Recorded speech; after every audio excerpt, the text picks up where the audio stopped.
Welcome back to O'Clock in the Journal, where shadows twist and secrets wait to be unveiled. Tonight we journey into a tale of honor, jealousy, and deception. This is The Strange Crime of John Boulnois from G.K. Chesterton's The Wisdom of Father Brown. Prepare yourself, for not all crimes are written in blood, but some in pride, silence, and the strange burden of the human heart.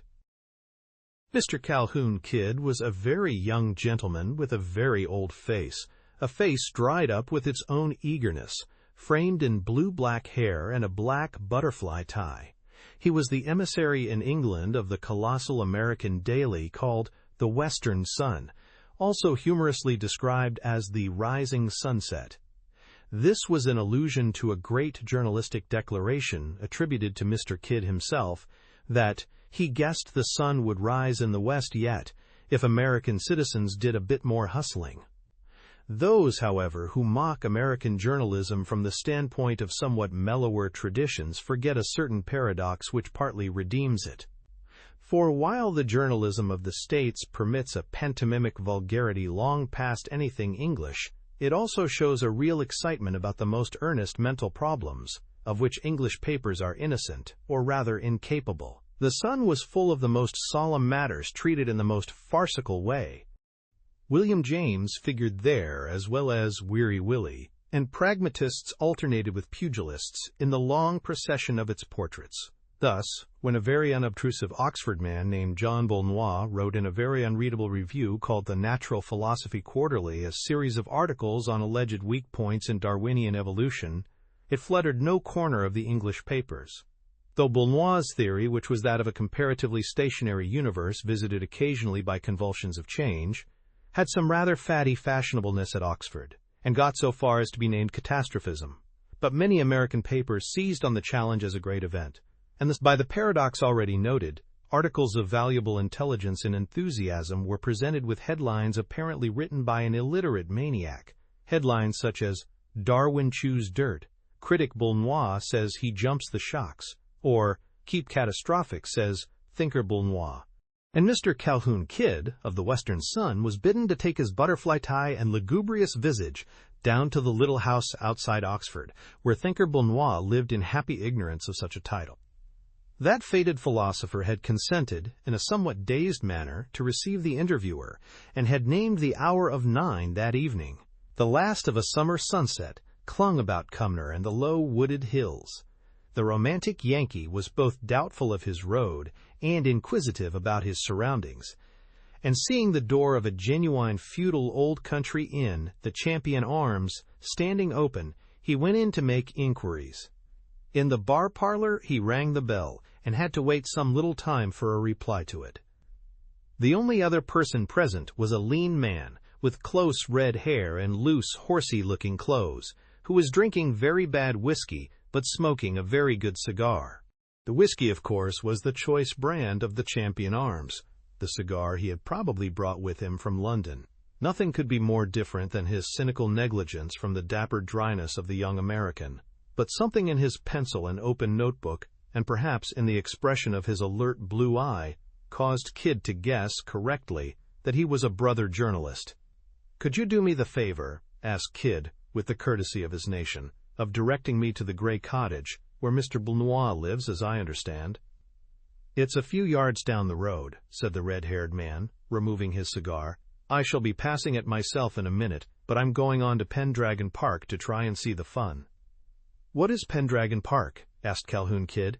"Sir Claude Champion's place. Haven't you come down for that, too?" asked the other pressman, looking up. "You're a journalist, aren't you?" "I have come to see Mr. Boulnois," said Kidd. "I've come to see Mrs. Boulnois," replied the other, "but I shan't catch her at home." And he laughed rather unpleasantly. "Are you interested in catastrophism?" asked the wondering Yankee. "I'm interested in catastrophes, and there are going to be some," replied his companion gloomily. "Mine's a filthy trade, and I never pretend it isn't." With that he spat on the floor. Yet somehow in the very act and instant, one could realize that the man had been brought up as a gentleman. The American pressman considered him with more attention. His face was pale and dissipated, with the promise of formidable passions yet to be loosed. but it was a clever and sensitive face. His clothes were coarse and careless, but he had a good seal ring on one of his long, thin fingers. His name, which came out in the course of talk, was James Dalroy. He was the son of a bankrupt Irish landlord and attached to a pink paper which he heartily despised, called Smart Society, in the capacity of reporter and of something painfully like a spy. Smart Society, I regret to say, felt none of that interest in Boulnois on Darwin, which was such a credit to the head and hearts of the Western Sun. Dalroy had come down, it seemed, to snuff up the scent of a scandal which might very well end in the divorce court, but which was, at present, hovering between Grey Cottage and Pendragon Park. Sir Claude Champion was known to the readers of the Western Sun as well as Mr. Boulnois. So were the Pope and the Derby winner. But the idea of their intimate acquaintanceship would have struck Kidd as equally incongruous. He had heard of, and written about, nay, falsely pretended to know, Sir Claude Champion as one of the brightest and wealthiest of England's upper ten, as the great sportsman who raced yachts round the world, as the great traveler who wrote books about the Himalayas, as the politician who swept constituencies with a startling sort of Tory democracy, and as the great dabbler in art, music, literature, and above all, acting. Sir Claude was really rather magnificent in other than American eyes. There was something of the Renaissance prince about his omnivorous culture and restless publicity. He was not only a great amateur, but an ardent one.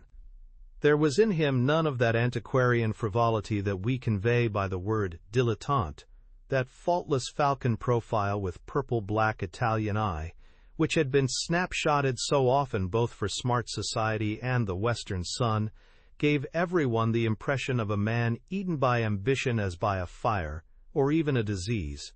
But though Kidd knew a great deal about Sir Claude, a great deal more, in fact, than there was to know, it would never have crossed his wildest dreams to connect so showy an aristocrat with the newly unearthed founder of catastrophism, or to guess that Sir Claude Champion and John Boulnois could be intimate friends. Such, according to Dalroy's account, was nevertheless the fact. The two had hunted in couples at school and college, and though their social destinies had been very different, for Champion was a great landlord and almost a millionaire, while Boulnois was a poor scholar, and, until just lately, an unknown one, they still kept in very close touch with each other. Indeed, Boulnois' cottage stood just outside the gates of Pendragon Park, but whether the two men could be friends much longer was becoming a dark and ugly question. The year or two before, Boulnois had married a beautiful and not unsuccessful actress, to whom he was devoted in his own shy and ponderous style, and the proximity of the household to Champion's had given that flighty celebrity opportunities for behaving in a way that could not but cause painful and rather base excitement. Sir Claude had carried the arts of publicity to perfection, and he seemed to take a crazy pleasure in being equally ostentatious in an intrigue that could do him no sort of honor. Footmen from Pendragon were perpetually leaving bouquets for Mrs. Boulnois.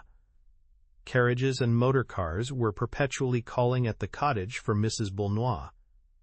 Balls and masquerades perpetually filled the grounds in which the baronet paraded Mrs. Boulnois, like the queen of love and beauty at a tournament. That very evening, marked by Mr. Kidd for the exposition of Catastrophism, had been marked by Sir Claude Champion for an open-air rendering of Romeo and Juliet, in which he was to play Romeo to a Juliet it was needless to name. "I don't think it can go on without a smash," said the young man with red hair, getting up and shaking himself. "Old Boulnois may be squared, or he may be square, but if he's square, he's thick, what you might call cubic. But I don't believe it's possible." "He is a man of grand intellectual powers," said Calhoun Kidd in a deep voice. "Yes," answered Dalroy, "but even a man of grand intellectual powers can't be such a blighted fool as all that. Must you be going on? I shall be following myself in a minute or two." But Calhoun Kidd, having finished a milk and soda, betook himself smartly up the road towards the Grey Cottage, leaving his cynical informant to his whiskey and tobacco. The last of the daylight had faded. The skies were of a dark green-gray like slate, studded here and there with a star, but lighter on the left side of the sky, with the promise of a rising moon. The gray cottage, which stood entrenched, as it were, in a square of stiff high thorn hedges, was so close under the pines and palisades of the park that Kidd at first mistook it for the park lodge. Finding the name on the narrow wooden gate, however, and seeing by his watch that the hour of the thinker's appointment had just struck, he went in and knocked at the front door. Inside the garden hedge he could see that the house, though unpretentious enough, was larger and more luxurious than it looked at first, and was quite a different kind of place from a porter's lodge. A dog kennel and a beehive stood outside, like symbols of old English country life. The moon was rising behind a plantation of prosperous pear trees. The dog that came out of the kennel was reverend-looking and reluctant to bark, and the plain, elderly manservant who opened the door was brief but dignified. "Mr. Boulnois asked me to offer his apologies, sir," he said, "but he has been obliged to go out suddenly." "But see here, I had an appointment," said the interviewer with a rising voice. "Do you know where he went to?" "To Pendragon Park, sir," said the servant, rather somberly, and began to close the door. Kidd started a little. "Did he go with with the rest of the party?" he asked rather vaguely. "No, sir," said the man shortly. "He stayed behind, and then went out alone." And he shut the door, brutally, but with an air of duty not done. The American, that curious compound of impudence and sensitiveness, was annoyed. He felt a strong desire to hustle them all along a bit and teach them business habits. The hoary old dog and the grizzled, heavy-faced old butler, with his prehistoric shirt front, and the drowsy old moon, and above all the scatter-brained old philosopher who couldn't keep an appointment. "If that's the way he goes on, he deserves to lose his wife's purest devotion," said Mr. Calhoun Kidd. "But perhaps he's gone over to make a row. In that case, I reckon a man from the Western Sun will be on the spot." And turning the corner by the open lodge gates, he set off, stumping up the long avenue of black pine woods that pointed in abrupt perspective towards the inner gardens of Pendragon Park. The trees were as black and orderly as plumes upon a hearse. There were still a few stars. He was a man with more literary than direct natural associations. The word Ravenswood came into his head repeatedly. It was partly the raven color of the pine woods, but partly also an indescribable atmosphere almost described in Scott's great tragedy, the smell of something that died in the 18th century, the smell of dank gardens and broken urns, of wrongs that will never now be righted, of something that is none the less incurably sad because it is strangely unreal. More than once, as he went up that strange black road of tragic artifice, he stopped, startled, thinking he heard steps in front of him. He could see nothing in front but the twin somber walls of pine and the wedge of starlit sky above them.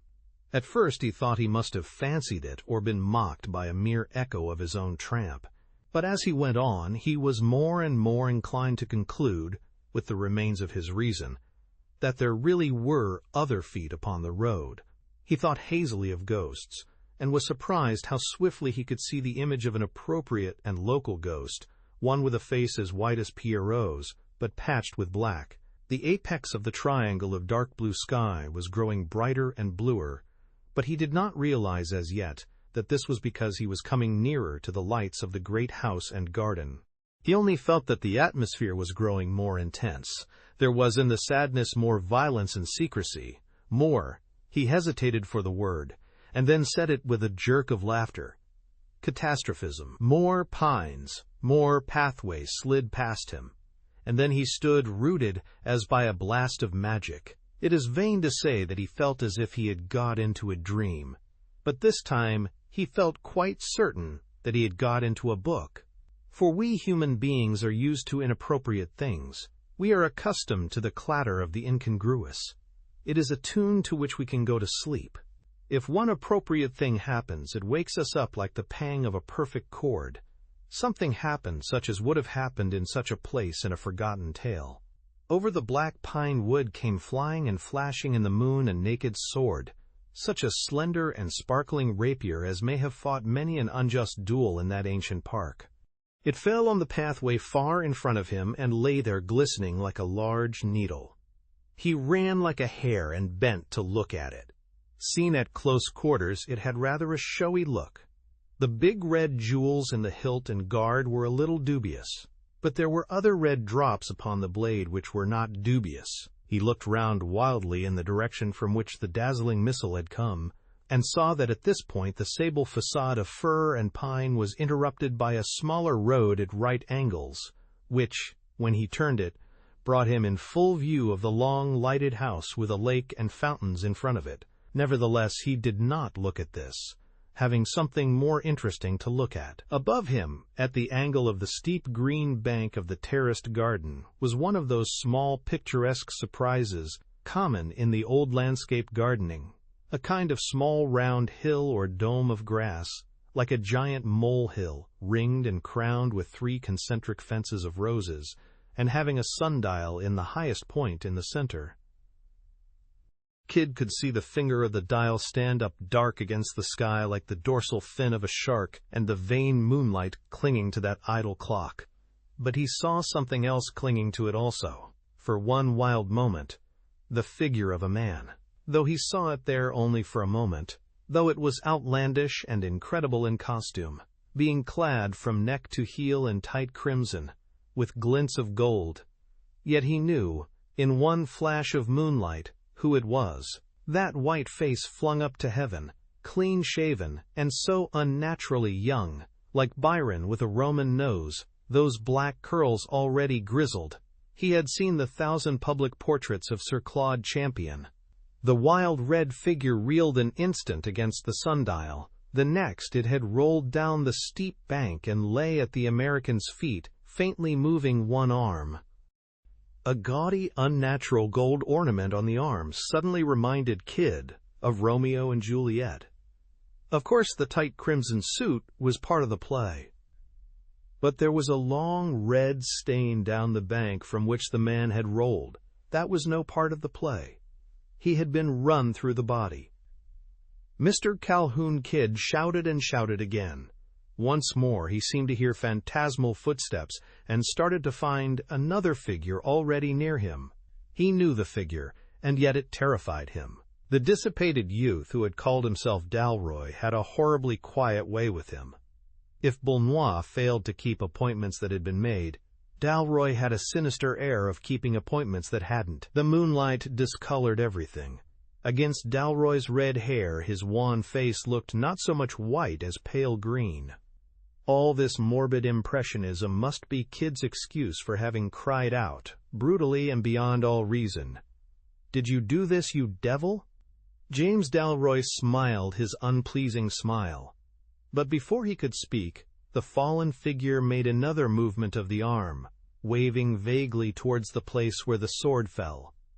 Then came a moan, and then it managed to speak. "Boulnois, Boulnois, I say, Boulnois did it. Jealous of me. He was jealous. He was.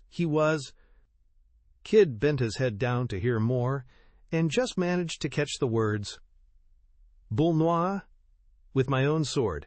He threw it." Again, the failing hand waved towards the sword, and then fell rigid with a thud. In Kid rose from its depth all that acrid humor that is the strange salt of the seriousness of his race.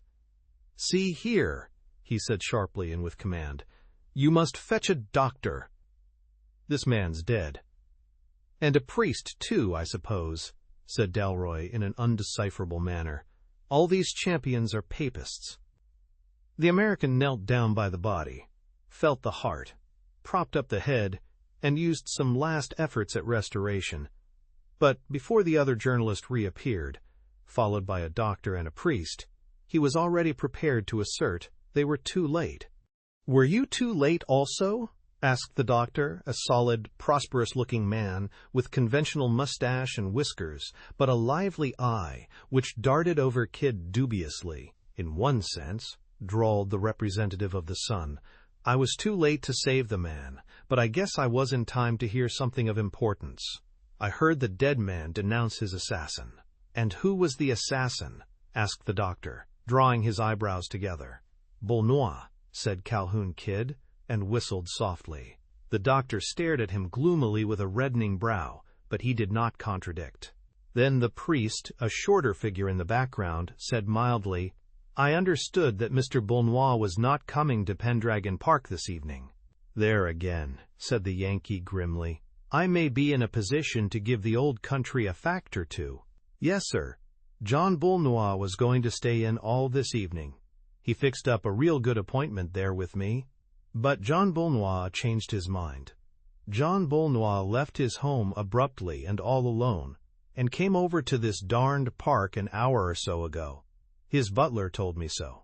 I think we hold what the all-wise police call a clue. Have you sent for them?"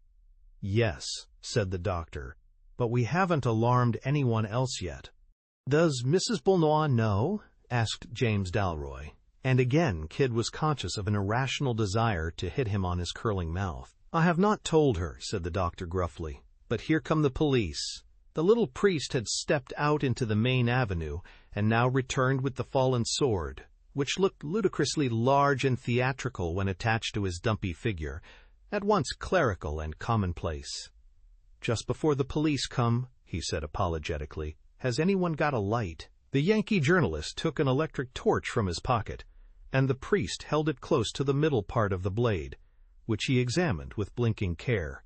Then, without glancing at the point or pommel, he handed the long weapon to the doctor. "I fear I'm no use here," he said, with a brief sigh.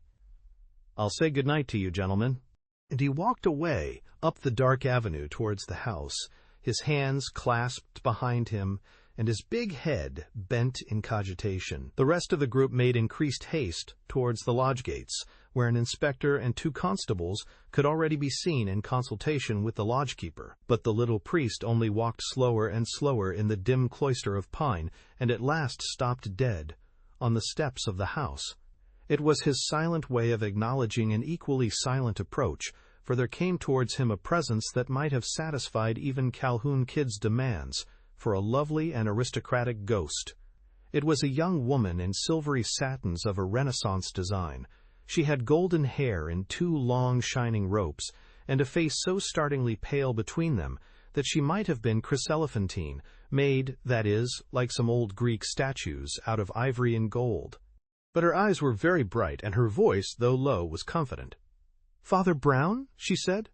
"Mrs. Boulnois?" he replied gravely. Then he looked at her and immediately said, "I see you know about Sir Claude.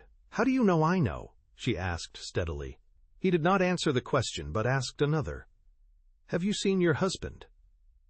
"My husband is at home," she said. "He has nothing to do with this." Again he did not answer, and the woman drew nearer to him, with a curiously intense expression on her face. "Shall I tell you something more?" she said with a rather fearful smile. "I don't think he did it. And you don't either." Father Brown returned her gaze with a long, grave stare, and then nodded, yet more gravely. "Father Brown," said the lady, "I am going to tell you all I know, but I want you to do me a favor first. Will you tell me why you haven't jumped to the conclusion of poor John's guilt, as all the rest have done? Don't mind what you say. I know about the gossip and the appearances that are against me." Father Brown looked honestly embarrassed and passed his hand across his forehead. "2 very little things," he said. "At least, one's very trivial and the other very vague.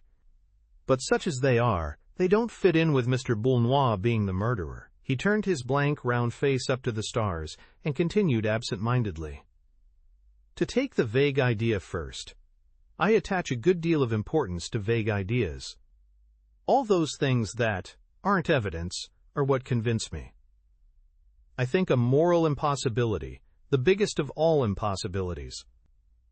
I know your husband only slightly, but I think this crime of his, as generally conceived, something very like a moral impossibility. Please do not think I mean that Boulnois could not be so wicked. Anybody can be wicked as he chooses. We can direct our moral wills, but we can't generally change our instinctive tastes and ways of doing things. Boulnois might commit a murder, but not this murder. He would not snatch Romeo's sword from its romantic scabbard, or slay his foe on the sundial as on a kind of altar, or leave his body among the roses, or fling the sword away among the pines. If Boulnois killed anyone, he'd do it quietly and heavily, as he'd do any other doubtful thing. Take a 10th glass of port, or read a loose Greek poet. No, the romantic setting is not like Boulnois. It's more like Champion. "Ah," she said, and looked at him with eyes like diamonds. "And the trivial thing was this," said Brown. "There were fingerprints on that sword. Fingerprints can be detected quite a time after they are made if they're on some polished surface like glass or steel. These were on a polished surface. They were halfway down the blade of the sword. Whose prints they were, I have no earthly clue. But why should anybody hold a sword halfway down? It was a long sword, but length is an advantage in lunging at an enemy. At least at most enemies. At all enemies except one." "Except one," she repeated. "There is only one enemy," said Father Brown, "whom it is easier to kill with a dagger than a sword." "I know," said the woman. "Oneself." There was a long silence, and then the priest said quietly but abruptly, "Am I right, then? Did Sir Claude kill himself?" "Yes," she said with a face like marble. "I saw him do it." "He died," said Father Brown, "for love of you." An extraordinary expression flashed across her face, very different from pity, modesty, remorse, or anything her companion had expected. Her voice became suddenly strong and full. "I don't believe," she said, "he ever cared about me a rap. He hated my husband." "Why?" asked the other, and turned his round face from the sky to the lady. "He hated my husband because— it is so strange I hardly know how to say it. Because—" "Yes?" said Brown patiently. "Because my husband wouldn't hate him." Father Brown only nodded, and seemed still to be listening. He differed from most detectives, in fact, and fiction in a small point. He never pretended not to understand when he understood perfectly well. Mrs. Boulnois drew near once more with the same contained glow of certainty. "My husband," she said, "is a great man." Sir Claude Champion was not a great man. He was a celebrated and successful man. My husband has never been celebrated or successful, and it is the solemn truth that he has never dreamed of being so. He no more expects to be famous for thinking than for smoking cigars. On all that side he has a sort of splendid stupidity. He has never grown up. He still liked Champion exactly as he liked him at school. He admired him, as he would admire a conjuring trick done at the dinner table. But he couldn't be got to conceive the notion of envying Champion. And Champion wanted to be envied. He went mad and killed himself for that. "Yes," said Father Brown. "I think I begin to understand." "Oh, don't you see?" she cried. "The whole picture is made for that. The place is planned for it. Champion put John in a little house at his very door, like a dependent, to make him feel a failure. He never felt it. He thinks no more about such things than an absent-minded lion. Champion would burst in on John's shabbiest hours or homeliest meals with some dazzling present or announcement or expedition that made it like the visit of Harun al-Rashid, and John would accept or refuse amiably with one eye off, so to speak, like one lazy schoolboy agreeing or disagreeing with another. After 5 years of it, John had not turned a hair, and Sir Claude Champion was a monomaniac. "And Haman began to tell them," said Father Brown, "of all the things wherein the king had honored him. And he said, 'All these things profit me nothing while I see Mordecai the Jew sitting in the gate.' The crisis came," Mrs. Boulnois continued, "when I persuaded John to let me take down some of his speculations and send them to a magazine.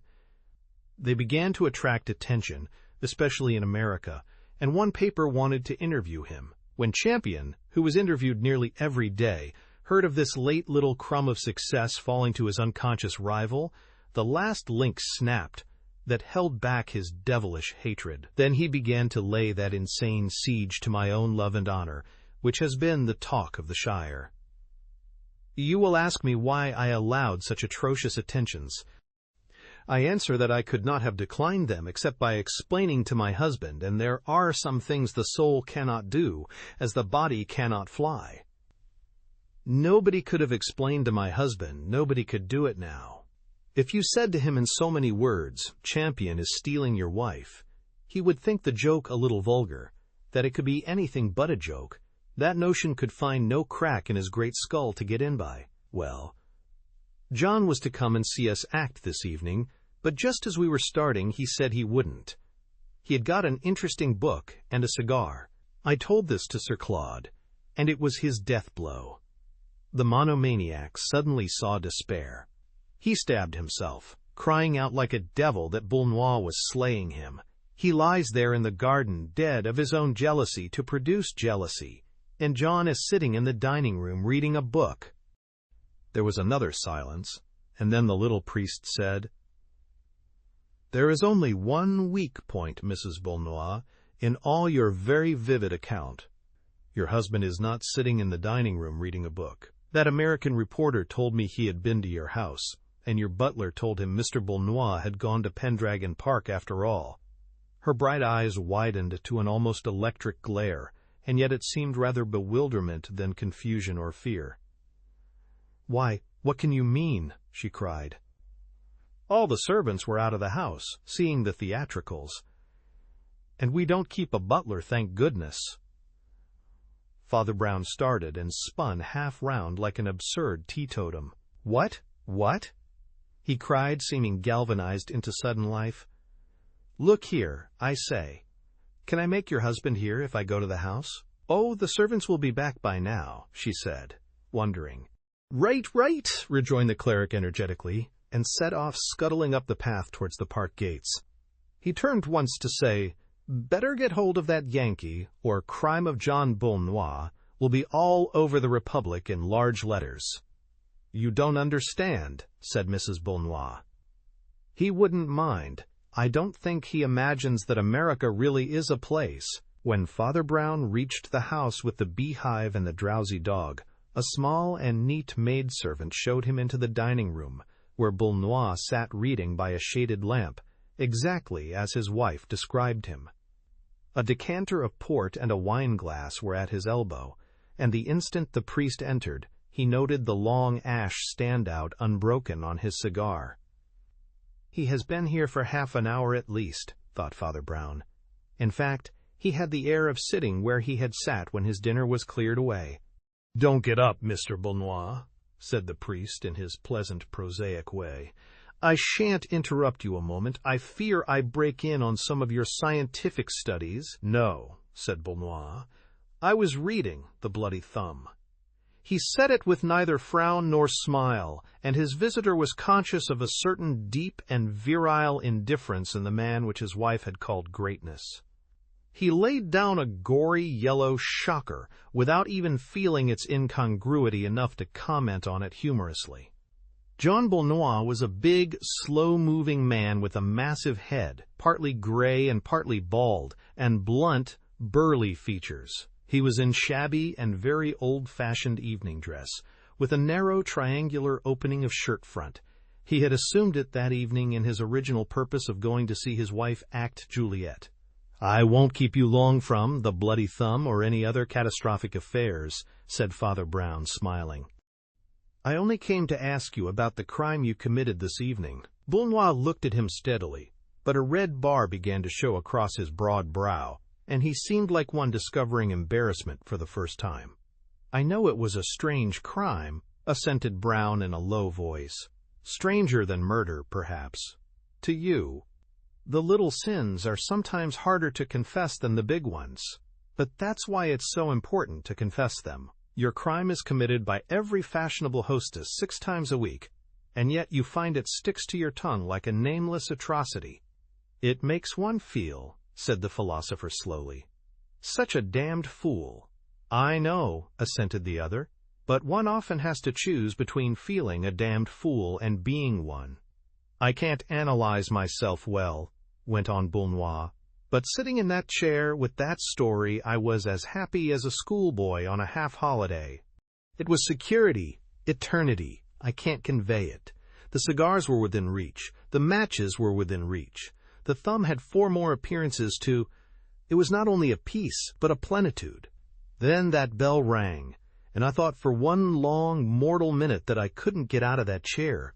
Literally, physically, muscularly couldn't. Then I did it like a man lifting the world, because I knew all the servants were out. I opened the front door, and there was a little man with his mouth open to speak and his notebook open to write in. I remembered the Yankee interviewer I had forgotten. His hair was parted in the middle, and I tell you that murder—" "I understand," said Father Brown. "I've seen him." "I didn't commit murder," continued the catastrophist mildly, "but only perjury. I said I had gone across to Pendragon Park and shut the door in his face. That is my crime, Father Brown, and I don't know what penance you would inflict for it." "I shan't inflict any penance," said the clerical gentleman, collecting his heavy hat and umbrella with an air of some amusement. "Quite the contrary. I came here specially to let you off the little penance which would otherwise have followed your little offense." "And what," asked Boulnois, smiling, "is the little penance I have so luckily been let off?" "Being hanged," said Father Brown.